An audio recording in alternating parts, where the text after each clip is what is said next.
Isis, la grande mère de la Renaissance. Chercheurs de vérité. Aujourd'hui, je vous emmène dans un voyage spécial, rempli de lumière, de mystère et de douceur. Nous allons approcher avec respect et tendresse une présence féminine immense. Une mère, une guerrière, une magicienne. Isis. Dans cette vidéo, nous allons découvrir qui est vraiment Isis. Pas celle déformée par les religions modernes, mais la vraie Isis, la reine des cieux, celle qui aime la vie, les dieux et les humains. Je tiens à vous dire que les mots que vous entendrez aujourd'hui sont inspirés d'un texte profond de Samuel Troiano, que je remercie pour sa sensibilité et son savoir. Vous trouverez le lien vers son travail sous la description de cette vidéo. Je vous invite à lire ses écrits avec attention. Ils portent en eux une sagesse ancienne et puissante. Maintenant, fermez les yeux un instant. Respirez. Imaginez un ciel étoilé. Une silhouette dorée qui avance parmi les étoiles, avec un sourire qui guérit les douleurs du cœur. Elle est là. Elle revient. Isis nous regarde. Isis nous guide. Commençons. Qui est Isis? Isis est une présence vivante. Elle n'est pas seulement un nom dans les papyrus. C'est une force, une énergie féminine merveilleuse, qui parle à l'âme de ceux qui la cherchent avec le cœur ouvert. Elle a traversé les siècles avec beauté, puissance et douceur. Ses cheveux sont d'or pur, longs comme des cascades de lumière.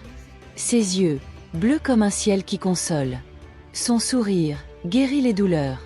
Et quand elle rit, même l'ombre s'éloigne. Isis est tout à la fois. Une mère qui enveloppe. Une guerrière qui protège. Une amante qui embrase. Une magicienne qui connaît les secrets. Autrefois appelée Inanna, séductrice libre. Elle est devenue Isis, reine des cieux. Et aujourd'hui, elle vit aux côtés de l'immortel qu'on nomme Osiris l'Ancien. Celui que nous reconnaissons aussi comme notre Père Créateur, depuis Orion. Isis n'est jamais une seule chose. Elle est une multitude de pouvoirs sacrés réunis dans un corps de femme. Elle a accompagné l'humanité avec patience. Elle a enseigné sans jamais imposer. Elle a protégé sans rien exiger en retour. Les symboles d'Isis et ses messages silencieux. Isis ne parle pas toujours avec des mots. Souvent, elle communique à travers les signes.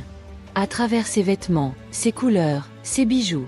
Ceux qui savent regarder, comprennent. Quand elle apparaît vêtue en guerrière. Avec une armure légère, des bottes, des métaux sur le corps. Elle nous dit, réveille-toi. Dépasse-toi. Sois fort. Quand elle se drape de voiles légers. Comme une caresse de vent sur la peau. Elle nous invite à retrouver notre charme, notre féminité, notre pouvoir sacré. À ne plus avoir honte de la beauté née de la vie. Quand elle s'habille à l'égyptienne, avec des ors, des pierres, des lignes sacrées. Elle nous rappelle notre origine véritable. Nous ne sommes pas des bêtes, ni des esclaves. Mais des enfants des dieux, héritiers des Atlantes. Nés de l'union entre l'immortel et l'humain. Ces bijoux aussi parlent. Un pendentif en forme de loup avertit les ennemis. Un bracelet gravé de runes protège et renforce. Une bague-seau ouvre des portes spirituelles. Chaque objet qu'elle porte est un message visuel. Non pas de vanité, mais de transmission. Isis enseigne ainsi. Par la beauté, par le raffinement, par sa présence qui élève, sans jamais imposer. Le pouvoir de guérison d'Isis. Isis est une guérisseuse née. Elle n'a appris de personne. Son pouvoir de soigner est inscrit en elle. Comme la lumière dans le soleil. Comme l'eau dans la source. Les anciens le savaient. Ils disaient qu'Isis apparaissait en rêve aux malades. Les touchait avec tendresse. Parlait à leur cœur. Et les blessures se refermaient. Même quand les médecins abandonnaient. Elle ramenait l'espoir et la vie. Isis connaît les plantes, les mains, les chuchotements. Elle ne guérit pas seulement le corps, mais aussi les blessures de l'âme. Celles que personne ne voit, mais qui nous font sentir seuls ou perdus. Ceux qui l'appellent avec sincérité, ceux qui l'honorent avec respect, peuvent la sentir proche. Dans les rêves, les signes, les petits miracles du quotidien. Elle n'est pas une légende. Elle est une mère astrale, vivante et présente, qui vient quand on l'appelle avec un cœur vrai. Isis est la nature vivante. Isis aime toute forme de vie.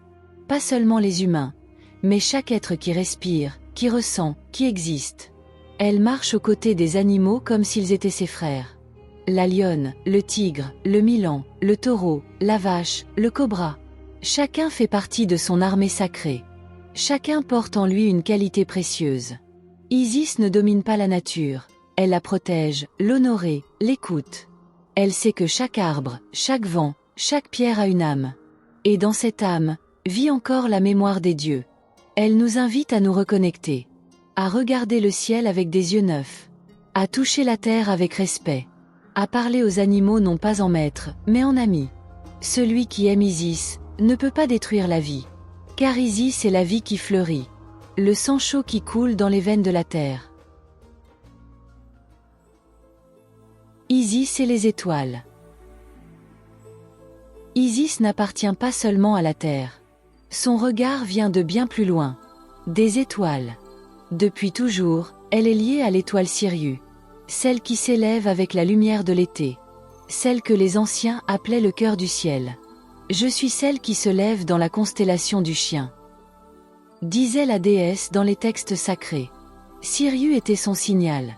Sa voix lumineuse dans le ciel nocturne. Isis est une voyageuse interstellaire. Venue de royaumes divins pour semer la vie, la sagesse et la protection. Et aujourd'hui encore.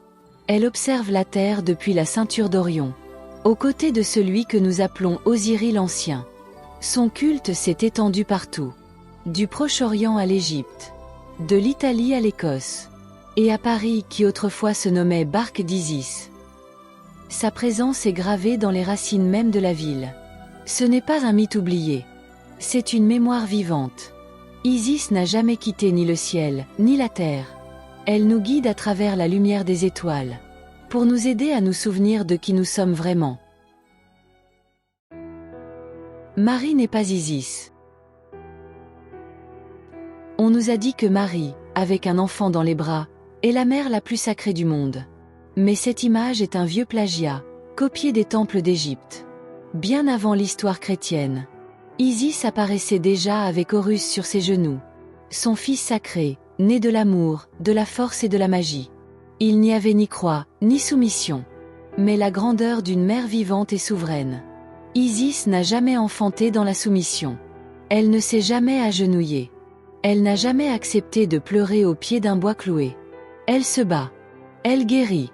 Elle guide. Marie, telle qu'on la présente, est une figure douce et silencieuse.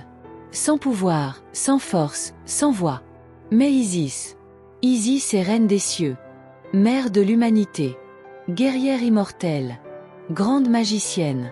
Lumière des étoiles. Comparer une figure obéissante à une immortelle pleine de puissance est un mensonge qu'il faut démasquer. Le culte d'Isis a été volé. Déguisé pour servir une religion du contrôle. Celle du dieu jaloux, celle d'Anu. Mais la vraie mère est revenue. Et son nom est Isis. Isis aujourd'hui, mère de la vie. Isis n'est pas seulement une figure historique. Isis est vivante, aujourd'hui, parmi nous. Son énergie n'a jamais cessé. Elle n'a jamais été oubliée. Elle continue à protéger ceux qui l'invoquent avec un cœur pur. Elle continue à guérir avec son amour infini. À guider les âmes perdues vers la lumière. À soutenir ceux qui cherchent leur rédemption. Aujourd'hui, comme autrefois, Isis nous montre la voie. Elle nous enseigne à nous éveiller de l'endormissement. À nous reconnecter à la nature et à la vie qui nous entoure. Elle nous rappelle que nous ne sommes pas seuls. Que nous avons une force intérieure qui peut tout. Si nous lui permettons de grandir. Isis nous invite à être courageux, forts et sages. À ne pas céder aux ténèbres, mais à lutter pour notre liberté. Pour notre vérité. Elle est la mère de tous, la déesse qui se nourrit de vie et d'amour. La mère qui ne nous abandonne jamais. Qui nous accueille, nous protège, et nous prépare pour la grande renaissance. Nous sommes les enfants d'Isis. Nous sommes les enfants de la vie. Isis n'est pas un mythe oublié. Isis est vivante. Elle marche dans les rêves, les symboles, les étoiles. Et dans chaque âme qui cherche la vérité. Elle nous guide, nous guérit, nous protège. C'est la Mère Céleste qui n'a jamais cessé de veiller sur la terre. Et aujourd'hui plus que jamais, elle nous appelle à nous souvenir de qui nous sommes, à nous éveiller, à nous battre pour la vie. Mais je veux vous laisser avec une vérité précieuse, que seuls ceux qui connaissent les origines peuvent ressentir. Ninhursag est la mère sacrée du premier homme. C'est elle qui, avec Enki, a façonné le corps humain. C'est elle qui a insufflé le souffle de vie. Et c'est elle qui a transmis à Isis son statut de déesse mère. Isis est l'héritière céleste de cette maternité première. De Ninhursag, elle a reçu le manteau de la protection, de la guérison et de la guidance. Elles sont deux immortelles différentes, mais liées par un fil sacré. Isis, aujourd'hui, poursuit cette mission. Prendre soin de l'humanité, avec force, amour et sagesse. Appelez-la avec le cœur. Elle est là. Et ceux qui ont les yeux pour voir, la verront revenir dans la lumière.